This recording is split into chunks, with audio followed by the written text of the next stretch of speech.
Saving America one entrepreneur at a time. It's the Biz Rap Podcast with your host, Michael Manahan.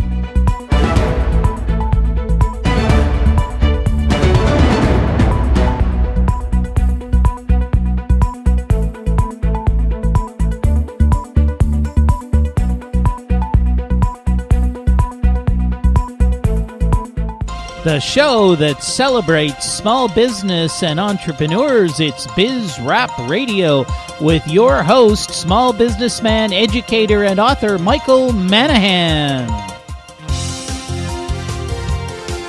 And welcome to another edition of Biz Rap Radio. It's your host, Michael Manahan, and thank you so much for joining me today. We've got a great show lined up for you today, and if you've not tuned in before, we are the show all about small business and entrepreneurs. That's right, the small business people, the lifeblood of the American economy.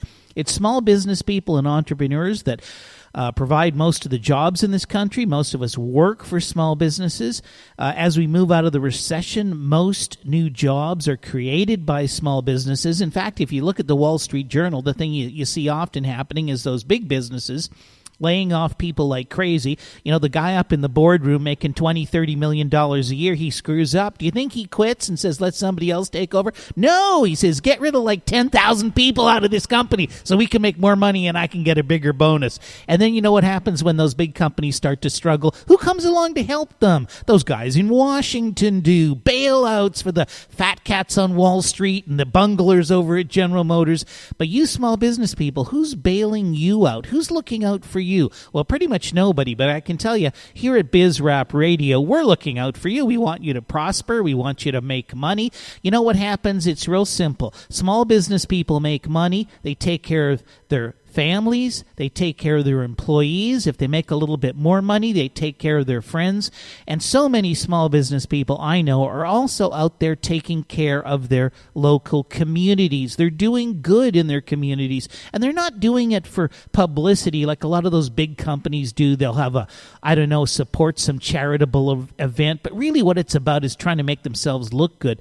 Small business people help other people in the community because they care, and that's the huge difference. Now, we need to move on with the show, and I've got a guest in studio. I'm really happy to do this, too, because a lot of the times I'm doing my interviews over the phone, and that's great, but it's really nice to have a guest in the studio. And I've got a gentleman in the studio.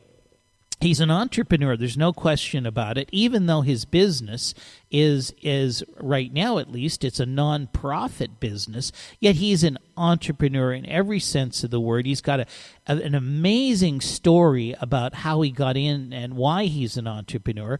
But his company is... Okay, now, you see, I'm screwing it up already, so I'm just going to introduce him. It's Aaron Ceber. Aaron, how do you say your company again?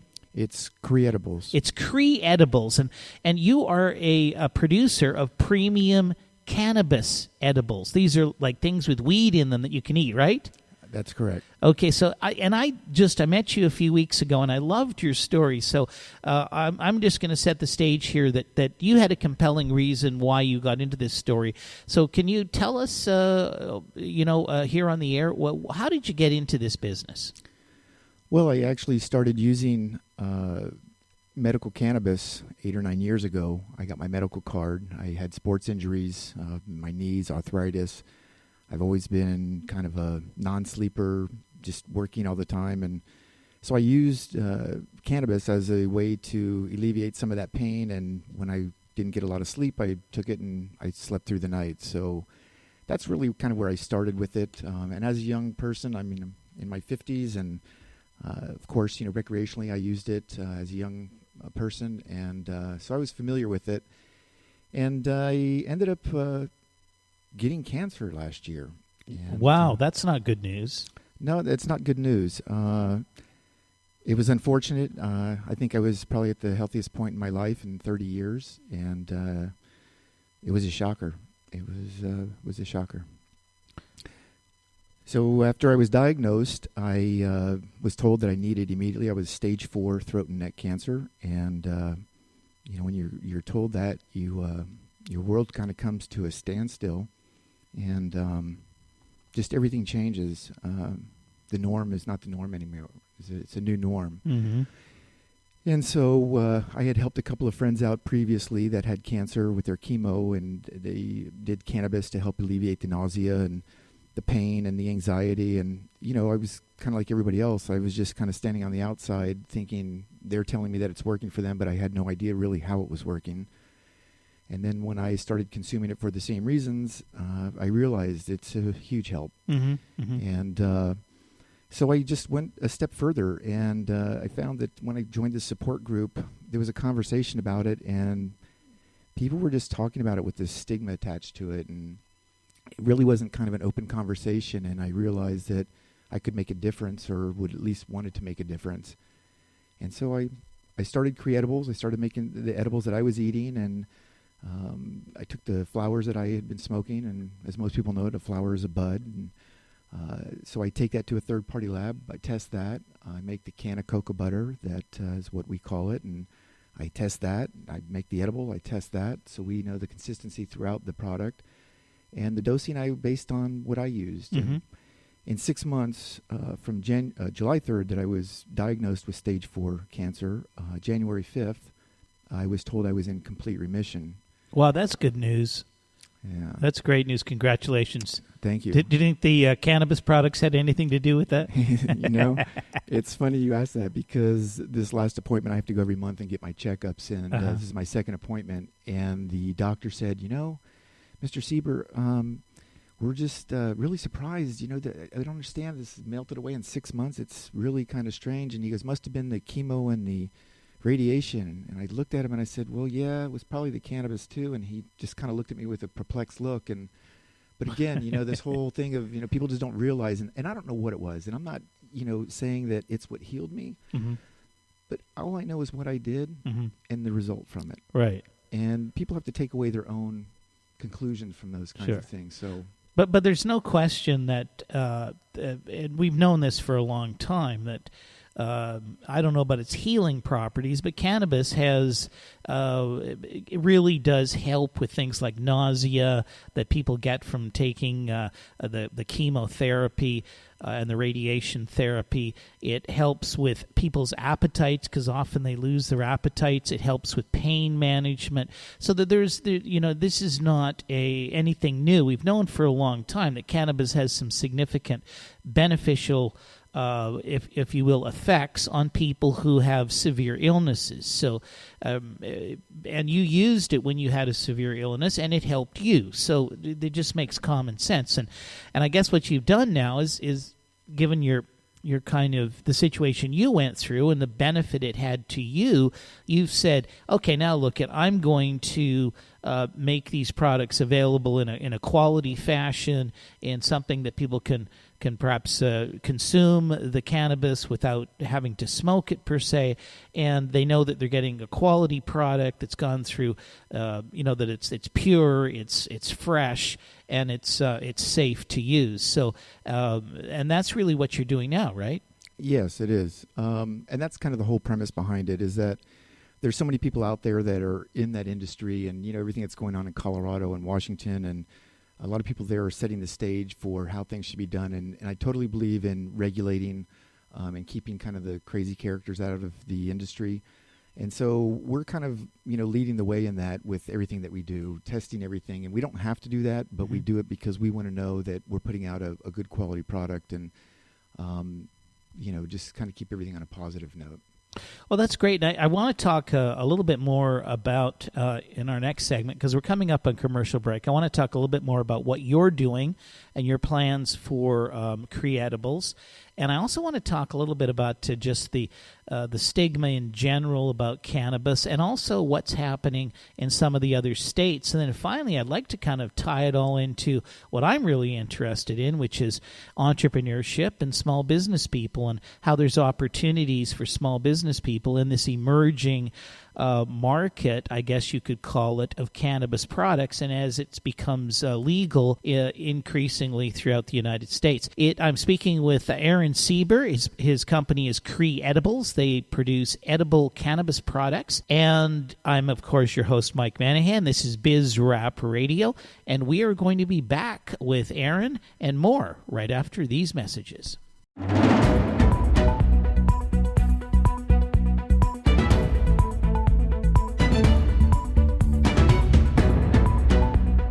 And welcome back to BizRap Radio. Of course, BizRap Radio, the show all about small business and entrepreneurs. I'm your host, Mike Manahan. And if you're just joining us, we are here in studio with Aaron Ceber. And Aaron is the founder of Cree Edibles, a premium cannabis edibles company. And he was telling us in the last segment, he kind of got the inspiration for this company because he himself went through cancer. Fortunately, it's in remission, I guess is the correct terminology. He's healthy, but these cannabis products helped him while he was going through his treatment, and he realized that there was an opportunity to actually make this into, although it's a non-profit business, it is technically a business. He's created a product line. He's marketing that product line. He's manufacturing that product line. And just because it's non-profit doesn't mean he's not doing all the things that an entrepreneur and a businessman has to do to run this business. So, Aaron, thanks for staying with us, and I'm just amazed at your story. Well, thank you. And I forgot to mention in the first segment is thank you for having me on the show and allowing me to share my story. I appreciate it. Oh, it's no problem. I'm really interested in this area because I see as the states are starting to open up, marijuana, it's legalized for recreational use. I guess we have that now in Washington State. We've got it in Oregon. We've got it in Colorado. And maybe there's others that I don't know of, but it appears to be that this is coming down the pike. Now, I was visiting a friend of mine up in Seattle just before Christmas, and we pulled into like a little strip mall, and we pulled up to a store, and there was a cannabis store. And we walked in. It was clean. It was well organized. They had a variety of products. The people who were, I guess you would call them the salespeople in the store, very knowledgeable about the products. They had, everything from smoke, things that you could smoke to different edibles.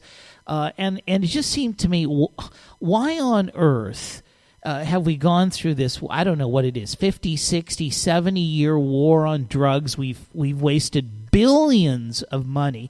And people always say, that's the taxpayers' money. No, it's my money. Right. I'm the taxpayer. That's wasted right. Billions and billions of dollars. We've never been able to stop the use of weed. And, look, I know people who are attorneys. I know people who are successful business people. I'm not going to name them, of course, who are regular users of marijuana. I know people who still manage to function. They do their business. They're making hundreds of thousands of dollars every year.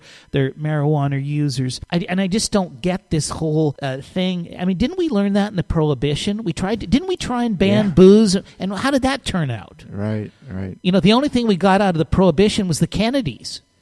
Right. And, you could say there was a good side of that. We got J.F. Kennedy, but there was a bad side of it. We got his dad, who was with the Germans during the Second World War. Right. It's the backstory, right? But anyway, so are you involved enough in the politics of cannabis to know, do you have a prediction for what's going to happen here in California? Obviously, for sure I have a prediction. It's going to be recreational at some point. The question is when. It's not a matter of if. And I think across the country, when you look at the map, it's, I think, 23 some states that have it medicinally approved. Mm-hmm. Florida, Georgia, and a number of others that came really close to getting it medicinally approved. So it's just a matter of time with everything else and education. Mm-hmm. And that's where I fall into the mix, is it's just about educating people on both sides of the conversation. Mm-hmm. And what I just want to do is just bring the conversation out of the shadow. Mm-hmm. Let's talk about the problems with it, but let's also talk about the positives, and kind of diffuse this whole back and forth argument and have the whole conversation, so that hopefully, we're a smart society. And if people are given good information, they'll make good, solid decisions that are good for them, and maybe not hold other people, in any kind of whatever, just hold anything against them because of the fact they might choose to use something that they choose not to. So right. It should not be an issue. Yeah.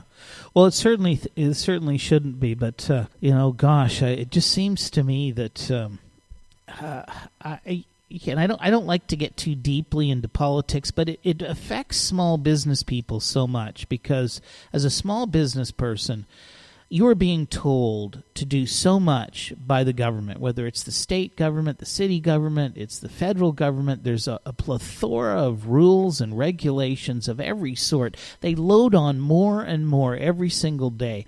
And on the one hand, the government's busy telling business people what they should do, but they're also starting to really infringe, I think, on our personal freedoms. I mean, never mind something like marijuana or alcohol. They're now regulating sugary drinks. Are you not allowed to buy a sugary drink? I mean, what is it going to come to next? We're going to be captives in our own country with the government trying to tell us what to do. So this is very dear to my heart, because I don't think you can have a healthy business community and a thriving entrepreneurial sector if you're regulating everybody to death. And that's kind of my take on it.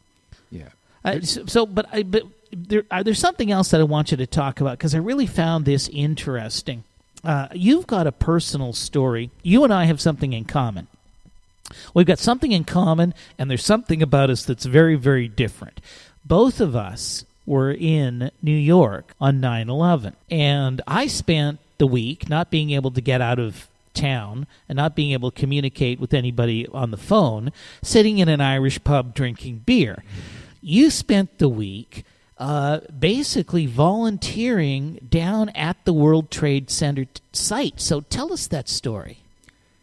Yeah, I was in New York, actually, at the Marriott Marquis, setting up for a trade show for a company I was doing some work for, and happened to be there to do this event, and everything started to unfold.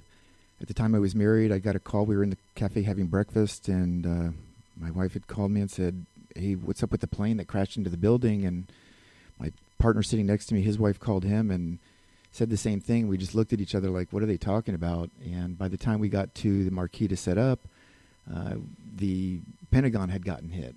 And at that point, I realized we were under attack. And so we, evac the building. And, obviously chaos and pandemonium started to set in. And so we got a car, and we were going to try to get out of town. But, of course, they closed off all the thoroughfares, and we couldn't get out.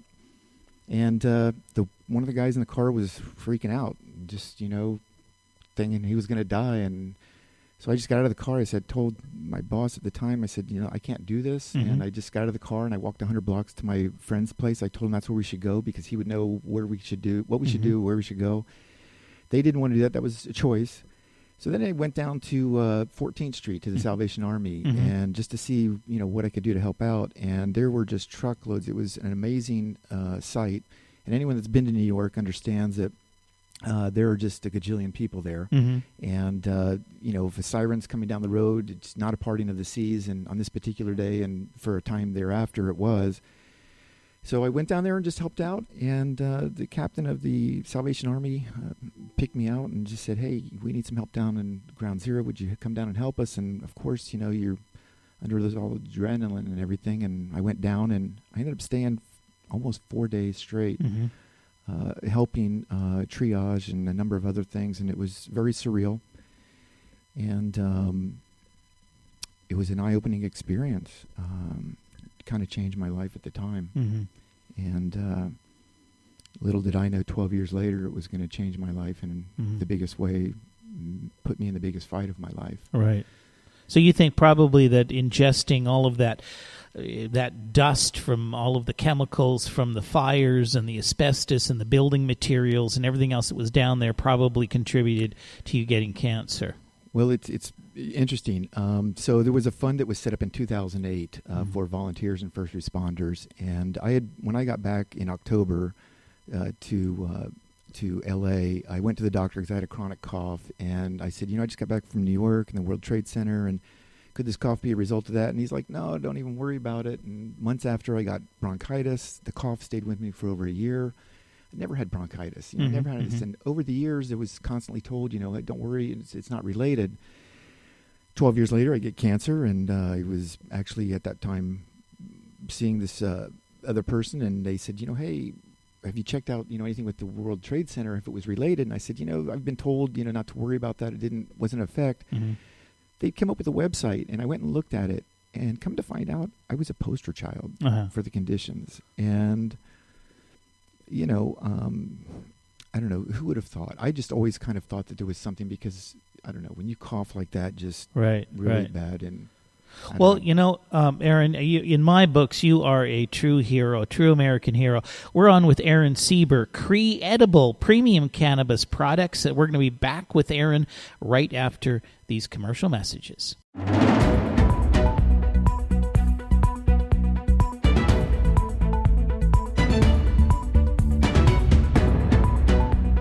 And welcome back to Biz Rap Radio. It's your host, Mike Manahan. Thanks for sticking with us. If you are sticking with us, if you've just joined us, we are in studio with Aaron Ceber. Aaron is the owner of Cree Edibles. It is a premium cannabis products company.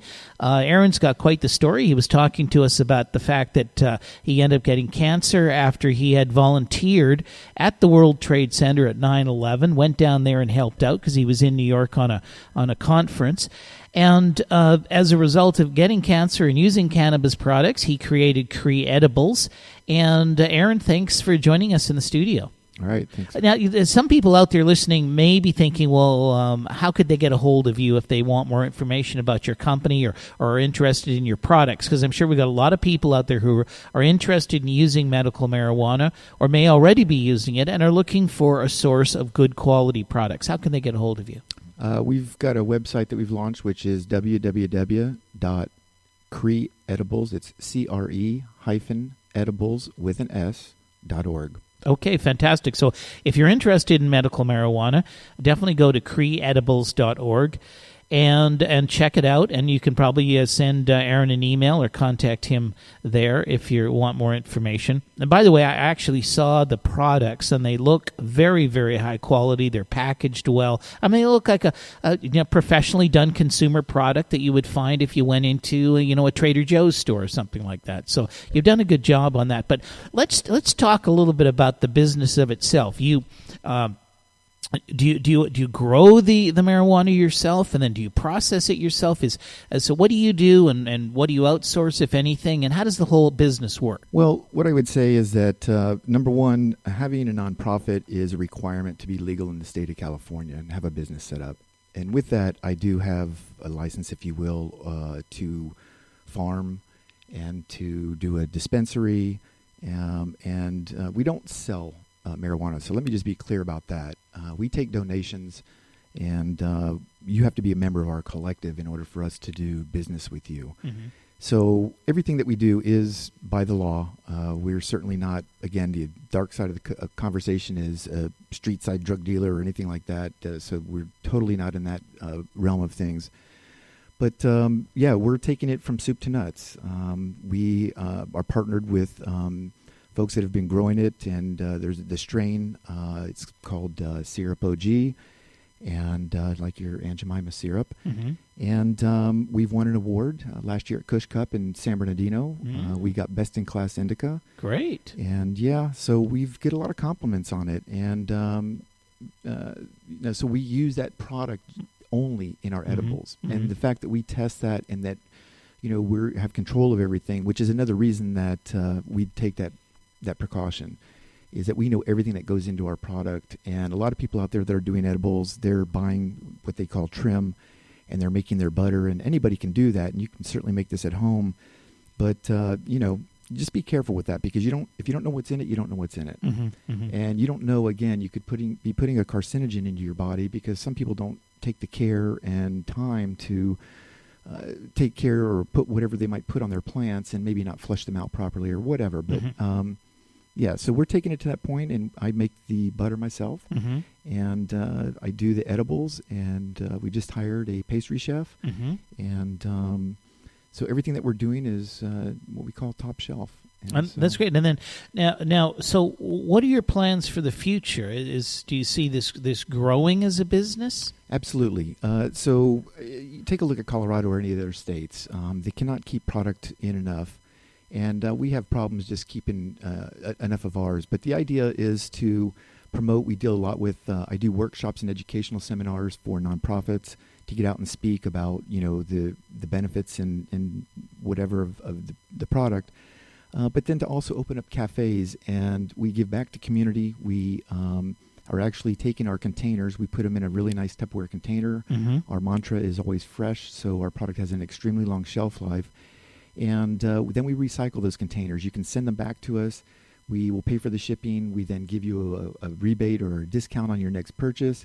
And then we take those containers, and we've got another nonprofit that we're working with, and they cater to adults with learning disabilities and or mentally challenged and whatnot. And they will clean and sanitize and then give them back to us. So we're creating jobs and helping out people that need help. And so... Well, that's this is just absolutely fabulous, because you've created a whole organization here that really is helping people. Your products are helping people who, for the most part, are sick.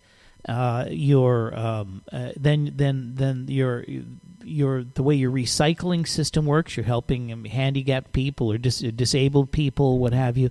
This is great, and I like this, because I don't think often businesses get enough credit for helping their communities. Yours, a little bit different, obviously, but a lot of businesses are out there helping their communities. So I'm glad to see that you're doing that. There's one other thing I want to talk about. There's probably many things, but we've only got so much time left. We've got about 5 minutes left here. I cannot understand some of these people who would deny somebody who's on their deathbed from having marijuana. What is the psychology? Do you understand where those people are coming from? Honestly, I really can't, because a good example is my sister and my brother-in-law in Texas, who has lung cancer. And they're very conservative, and that's okay. I'm, kind of in the middle. You're conservative about some things, liberal about others. It just depends on the issue.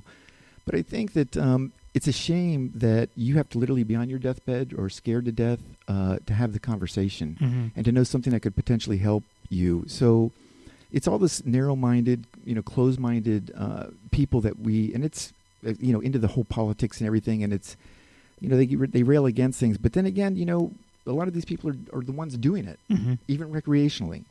And but when it comes to a medicinal standpoint, I don't understand it. And it just, who knows? Well, by my way of thinking, if somebody's on their deathbed, give them whatever that frig they want. Absolutely. I don't care what drug it is. I don't care if they want to eat 57 hamburgers, 10 gallons of ice cream.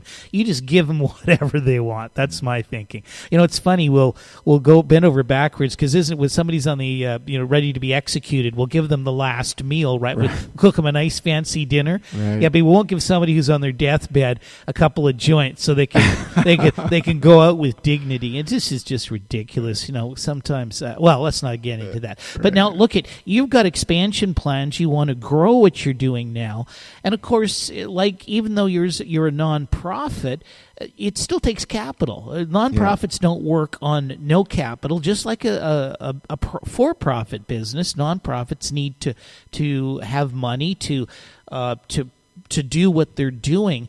And you had mentioned to me that you are actually looking for some funding to assist you with some of your expansion plans. Absolutely. We've done so much. We've put in what we can, and we've gotten off to a really good start. But we are seeking capital investment, because the difference is to do things right, it takes money. And we've got a business model that we're going after, and we have great expansion plans, and the upside is really huge if you do it right. And so there's a lot of things that we can do with all of that. So we are looking for that capital to do those kinds of expansion. So if you're listening to BizRap Radio today and you're thinking, hey, I like the idea of a nonprofit. I like the idea of helping, people who have medical conditions and medical problems, and maybe you also like the sector, because let's face it, at some point in time this may be legalized, or at least if nothing else, the rules are going to get increasingly less restrictive. At least that's kind of the prediction. You want to reach out to Aaron. It's Aaron Ceber. You can go to his website. It's creedibles.org, and that's CRE-EDIBLES.org. And Aaron, yes, you're... Yeah, I just wanted to put out one more thing there, is that we also do catering. And so we'll do events and educational seminars, as I'd said before. But we also do it for fundraisers. So if you're part of a community that has sickness or wellness or whatever, We'd love to talk to you. We'd love to hear from you in ways that we can help you raise money through some of these things and through the educational. So I just wanted to kind of put that out there. Yeah, no, that's absolutely great. I mean, I think you're doing great stuff. I think you're really doing something that is good for the community, and I like the way you're taking something that has this stigma to it and approaching it professionally, logically, not being hysterical about it. I mean, you're not out there. We seem to have two sides. We got that side that says, that's it. We should ban it. Nobody should be smoking weed or taking cannabis. And then we got these other people out there who say, yeah, let's go for it. Anything goes. But I think you're taking kind of a real good middle of the road approach, and you're saying, hey, look, this stuff has health benefits to sick people, and let's use it intelligently. Yeah, exactly. Well, that's great. So again, it's Aaron Ceber. It is Cree Edibles. CreeEdibles.org is the website. Check them out. I'm sure Aaron would love to hear from you, whether you're interested in his products or potentially interested in helping him fund this great idea. Aaron, thank you so much for joining me today. Thanks, and thanks for having me on the show. I appreciate it. And stick around. We'll be back in just a moment with BizRap Radio.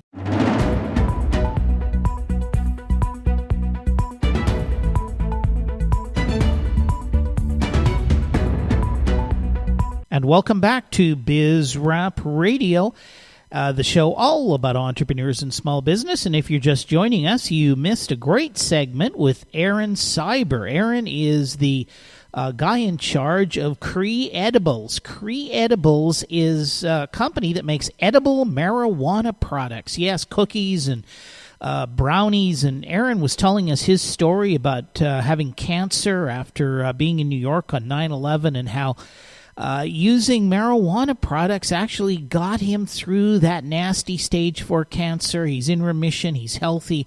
And he attributes marijuana to helping him get through that tremendous ordeal. And now he's out there with his company, Cree Edibles, helping other people who are suffering from cancer. So good for you, Aaron. But now I want to turn my attention to the way changing technology is changing our business, and want to talk about two particular things if we have time with the segment we've got left. But the first one is Uber. And, BizRap Radio, we broadcast from our studio down here in Long Beach, California. And I love Long Beach. It's a great city. But Uber has presented some challenges to the Long Beach taxi company. And so the city, and I want to give the city credit for this, the city of Long Beach, Mayor Robert Garcia, they have voted to actually allow the taxis to change their rules so that the taxis can compete more effectively with Uber.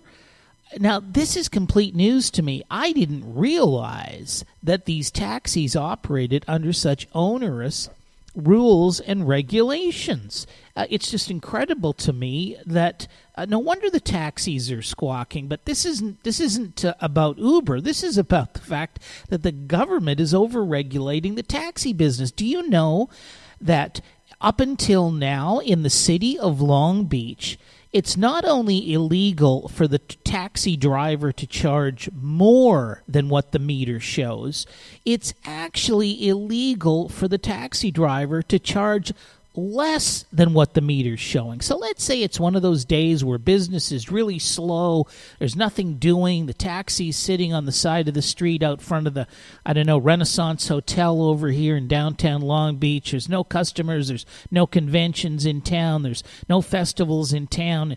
You're sitting there just doing nothing and waiting money. Some guy, wasting time and not making any money. Some guy walks up and over to your cab and says, hey, Mr. Cab Driver, I'll tell you what, I need to go down to Belmont Shore there, which normally might cost, $15, $18, maybe $20. And he says, I'll give you $10 for it. Well, if the taxi accepted that, it would be illegal. Can you believe that? No wonder people are flocking to Uber when our poor taxi drivers are operating under these ridiculous rules and regulations. I use Uber. I love it. I think it's great. For from my offices in downtown Long Beach to my home, which is about 2.5 miles, it used to cost me, on a good day, $15, maybe $18 to take a cab there. Today, with Uber, I can get home, $6-7. But I didn't realize that the reason the cabs were charging me so much is because it was illegal for them not to charge that much. When you talk about the control that government puts on small business, and then you wonder why it's so difficult for small businesses to operate. And I'm reading this article here, and they've interviewed George Belch, the chairman of the marketing department at San Diego State University. And George Belch, he says that taxi companies need to recognize that if the experience is not good when someone gets inside a cab, then a lot of work goes out the window. Well, duh. I mean, why is it the taxi companies shouldn't need to worry about customer service? But customer service doesn't come into play until you're in a situation where you have competition. When you've got a monopoly that's set up by the government, then you don't need to worry about that. Now, I don't know, maybe 50 years ago, maybe 75 years ago, when the governments created the monopolies of the taxis and charged taxi companies huge fees to get a taxi license, maybe that made some sense. Maybe there was some logic to it. But in this day and age, that logic completely escapes me. I didn't see the taxis developing these great apps that I could use on my phone that would tell me how far away the Uber driver is, and I can remember calling taxis and, they'll be there when they get there type of thing. We don't know, sometime in the next 25 minutes, half an hour, and you just sit around and wait. You've got no alternative. But Uber comes along, they provide better services, more competitive rates. And the only reason the taxi companies did not develop these same tools themselves is because they haven't had a government monopoly. Well, that's what happens when the government starts handing out monopolies. Now, quite frankly, I'm wondering why the government, at least on the city level, needs to be busy regulating the taxi companies anyway. Why is that even necessary? Okay, charge them a license if you want them to operate in your city. Yeah, a couple of $100. But what else why else does the city even need to get involved in it?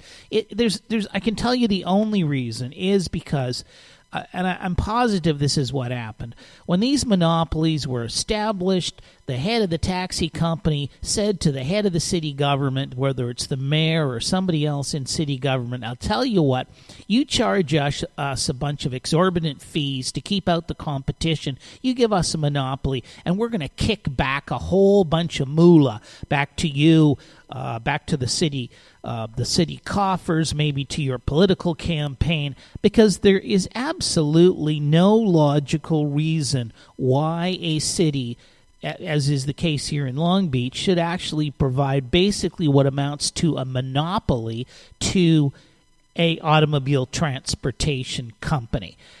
Because everybody knows what happens when you have a monopoly. Service goes down, prices go up. And speaking of cities attacking small businesses, Santa Monica, the city of Santa Monica, is all up in arms about Airbnb, and they are moving to crack down on the people who are trying to rent out their homes. And you have to figure that a lot of this is driven by the fact that these people rent out their homes on a short-term basis. They put money in their pocket. They don't report it to the city. The city doesn't get their 14%. Yes, that's right, 14% occupancy tax they charge on hotels. Now, I did a Google search. I went to hotels.com. What's it going to cost to get a hotel in Santa Monica? Well, I'll tell you, the first page, the average price of a hotel in Santa Monica was about $400 a night. So not only is it $400 a night, but if you go there going to have to pay an additional 14% that goes right into the city coffers. So, clearly the Santa Monica crackdown was primarily driven by the city's grab for money, force visitors into the high-priced hotels, collect the 14% tax, and forget about the homeowners. In this day and age, a lot of homeowners need to actually rent out their place in order to make the money to pay the mortgages. I mean, the property values are so expensive in California, particularly the coastal cities. Having a few extra dollars to help pay your mortgage, particularly if you're on a fixed income, if you're an older person, or if you've lost your job, you're a student perhaps. I mean, it to me is such a violation of people's private property rights. And again, I've listened to all the arguments, and the only argument I can figure it has to do with money. Because if Santa Monica was really that concerned about visitors coming in and being all over the city, then they might be concerned about the thousands of homeless people there that are parked on the streets, the park benches, and everywhere else, annoying people and who really are disruptive. Anyway, that's my take on it. Mike Manahan, Biz Rap Radio. At Biz Rap Radio, we believe we can fix the United States of America through a fundamental concept that individuals pursuing their own economic interests in free markets will create more prosperity for more people than can ever be achieved through government regulations and a planned economy. It's Mike Manahan, Biz Rap Radio. Thanks for listening. We'll be back again next week.